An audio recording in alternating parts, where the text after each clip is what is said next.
The Shadows of Willow Creek. Fictional horror story set in the United States. Willow Creek, Oregon, was the kind of quiet American town where everyone claimed nothing bad ever happened until the disappearances began. It started with Rachel Price, a 32-year-old nurse who drove home after a late hospital shift and never arrived.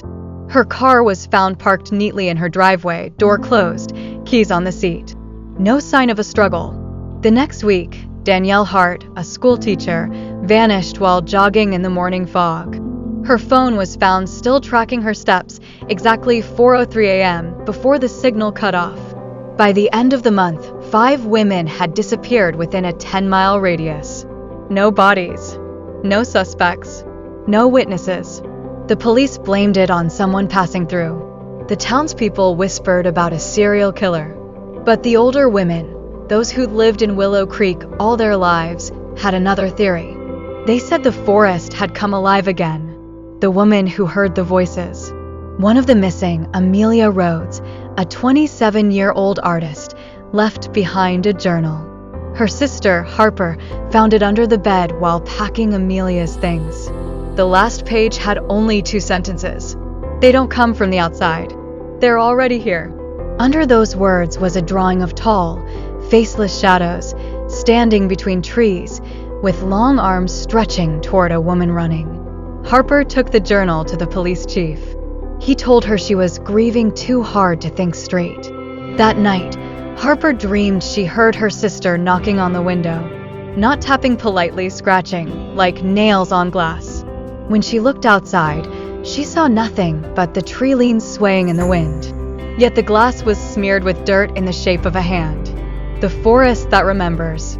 A local historian named Mrs. Ellison told Harper an old story, one most people had forgotten. In the 1800s, the town was built over land used by a religious cult calling themselves the Daughters of the Earth.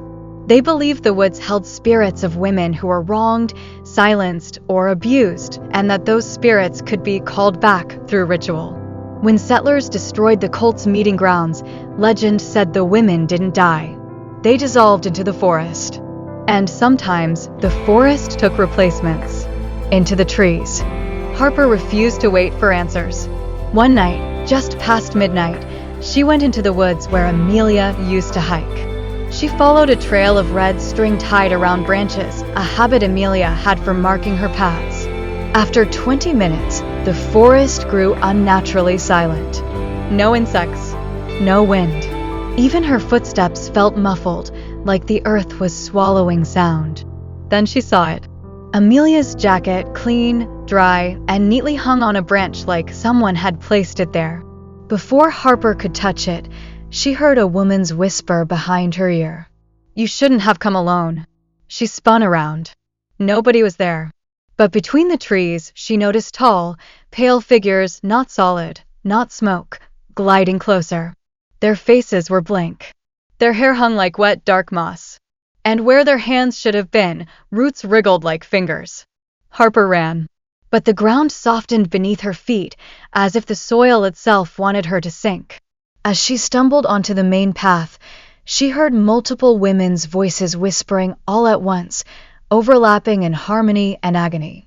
"Join us. Stay with us. We don't leave." She didn't stop running until her flashlight beam hit pavement. The return.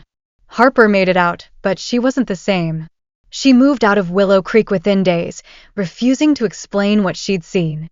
2 weeks later, hikers found something deep in the forest, 5 sets of shoes, all belonging to the missing women, placed in a circle as if part of a ritual. No footprints led away. But something worse was discovered. A 6th pair. Harper's. She had thrown her shoes away before leaving town. Someone, or something, had brought them back to the woods.